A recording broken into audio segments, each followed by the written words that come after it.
welcome Minister and all the officials that are here today. And I suppose main bulk of my questions come from the fishing sector, obviously, because I said that last week when I met some of the officials here, that we had a meeting just a couple of days previous at our southwest of their AGM I attended, and I suppose they're the best people to educate me, is the people and the fishermen on the ground. Obviously we're talking about farmers, it'll be the farmer on the ground, but the pelagic fishermen's worst fears were yet again realised, we'll say, a couple of weeks ago when the ICES advice for mackerel was once again cut by 22%, Minister. Why should countries like Ireland have to suffer further cuts when they have been fishing to scientific advice? I have more as well. Do you want me to throw them all out? Or, yeah. Okay. You might just take note of them. So, they were dealt a blow in Brexit. Irish fishermen were 25% slashed to the mackerel, and they were given a payment last Christmas. The payment was the equivalent of 1 year's loss for their lifetime loss of this quota. With every increase in costs, something needs to be done to help out these businesses. Some of these vessel owners had made massive investments in renewing their vessels and had been dealt this hammer blow. There is huge frustration, and whereas Ireland, their argument to me is that Ireland is not standing up and not allowing Norway access to the fish, to the rich fishing ground off the west coast of Ireland. In the spring of 25, when they will want to harvest 200,000 or maybe 300,000 tonne of blue whiting. It looks to me sometimes this kind of a bit like agriculture and the Mercosur deal. Are we being shot? Are we going to be sold down to Swanee eventually? And that's my worry with the Mercosur deal too when it comes to beef. But it looks like the fishermen are being sold down here to Norway and to others, where you can't understand. When is there going to be a proper fight by this government to actually fight for our fishermen? Ireland just slightly over 3% of the TAC. For blue whiting, 68,000 tonne, and the vast majority of that stock is born and bred in our waters. Where is the backbone for Ireland to stand up in Europe and seek for zonal attachment for fish in our waters? Why can't Ireland make a claim for 30% of the blue whiting and still be fishing within the allowable TAC? It's no different to what the Norwegians have done in the mackerel fishery. This is how the Brexit deal was done. Zonal attachment was used. Why can't it be the same when trying to protect our fishermen in rural communities? And what are you doing about this, Minister?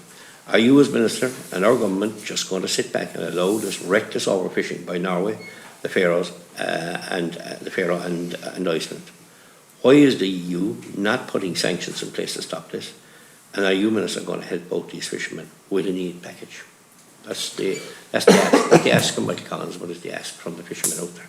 I'd like to talk about BIM too, but maybe we'll finish here first and we'll talk about BIM after, if that's okay. Yeah, thanks, Deputy Collins. So listen, this is the biggest challenge by far in the context of the scientific advice for this year, which is the 22% scientific advice in terms of the amount of quota reduction that should be there in terms of the overall stock for all the EU or for all fish. Mackerel fish caught next year, and as you say, in terms of it's our most important fishery. We have 50% of the EU quota for mackerel, but it is a shared stock, and it does travel as one of those three stocks, along with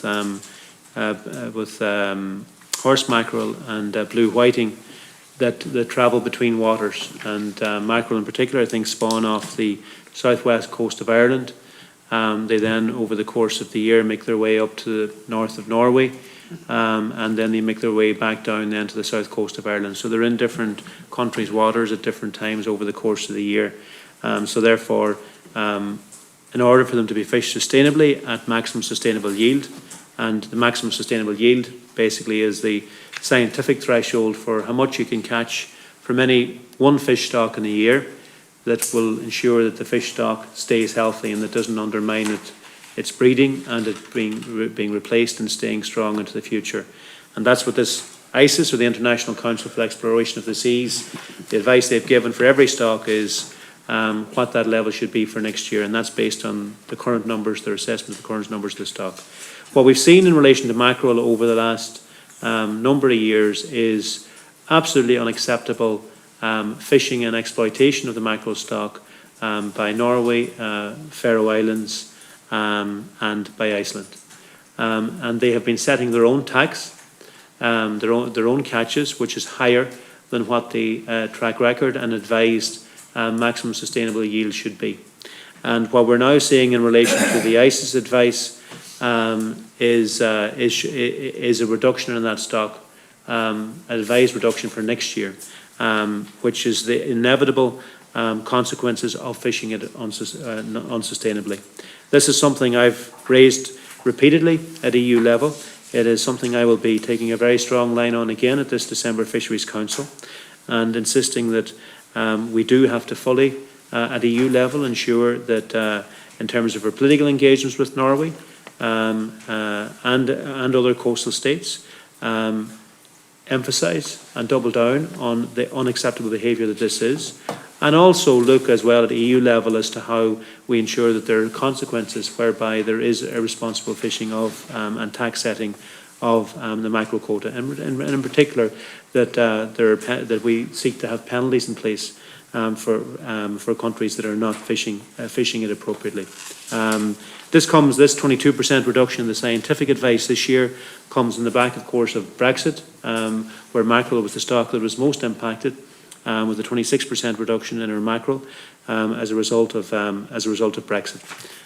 So listen, I certainly, that's the approach I'll be taking at the negotiations. Deputy Collins, I certainly will also take on board the comments made by yourself and other members here too today, as well in relation to your perspective on it. You mentioned in relation to zonal attachment and why isn't there approach that you mentioned that Britain took that approach, or UK did, in relation to Brexit, and that was one of their key arguments for leaving the EU, was that they wanted basically zonal attachment, which basically means that all fish that are caught in their waters should be, that their quota should equal that. They sought that, they pressed the nuclear button and left the EU, and had that as one of their key negotiating outcomes. But despite that, they still didn't get zonal attachment. The outcome of Brexit was that they got about a quarter of what they were seeking, 25% of what they were seeking. Still far too much in my view, because our objective was to try and ensure that there was no fish as part of the deal, but unfortunately there was. But even though they pressed the nuclear button and left the EU, they still didn't get the zonal attachment that they had presented as one of their objectives in terms of encouraging the public to vote for Brexit in the first place. And of course the challenge with the likes of mackerel and horse mackerel and blue whiting is that they don't stay in the same water over the course of the year. At any one time they're in different countries' waters, and therefore these other countries are saying when they're in their waters they're taking a catch level which is not representative of their previous track records, and which is not in line with what the scientific advice. And listen, that is an approach that will only lead to one outcome, which is the depletion of the stocks, and we must work in every way we can to make sure that that's stopped. Thank you, Minister. And as I said, like this is how the Brexit deal was done. Zonal attachment was used. Why can't it be the same when trying to protect our fishermen now? And that's the argument that they're making. It's reckless overfishing by Norway, the Faroes, and Iceland. And why is the EU, like, you can put up the argument we're part of the EU, but why isn't the rest of the EU putting up sanctions in place to stop this?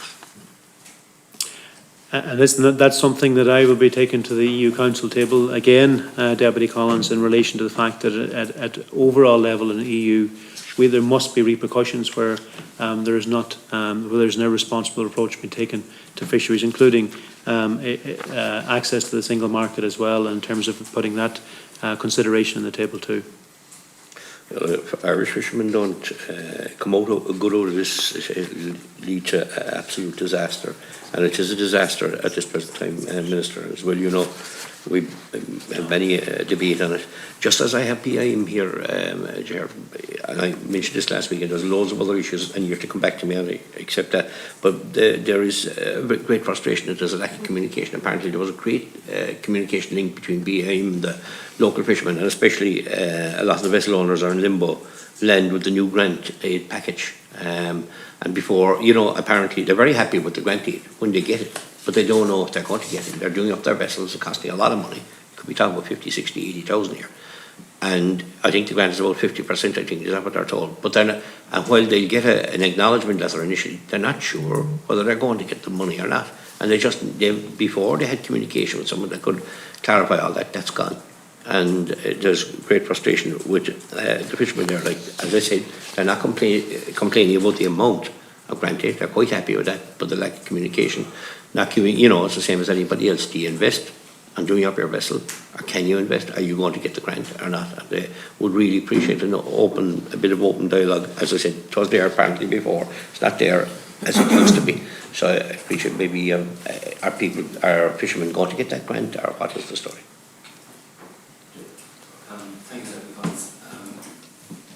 Those details aren't actually included in the sustainable impact assessment we're discussing today, but I'm very happy to get a response from the sector that looks after that within BIM, looks after grants, and get a response to you and bring it back to the committee if that's okay. Thanks, Deputy.